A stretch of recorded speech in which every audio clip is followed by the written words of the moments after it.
Hi, my name is Mercedes.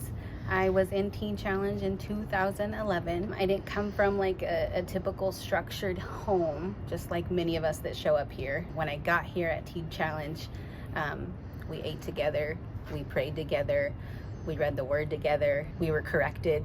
Those are just a lot of fundamentals that I missed growing up. So while being here, I can remember one time actually, we went out on a storefront opportunity and I ended up drinking some alcohol. One of my friends that were with me, they ended up telling staff that I did that. And when I got back, I was just reprimanded pretty hard.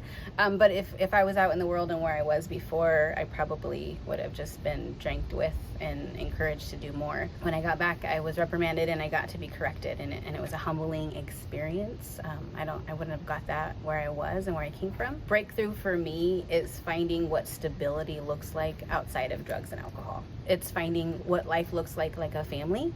A lot of us that came here, we didn't have a tight family that didn't do drugs together and didn't do things like that together.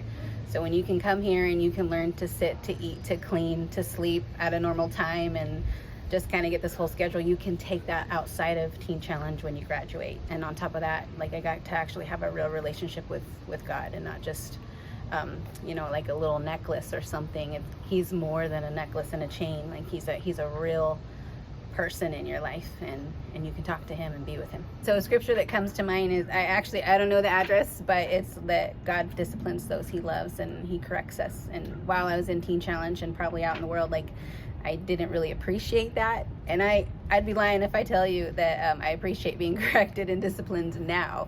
But I know that I'm loved when I am, and I know that I was loved when I was in Teen Challenge, when I was disciplined and corrected, and I was turned to a different direction. So it's appreciated.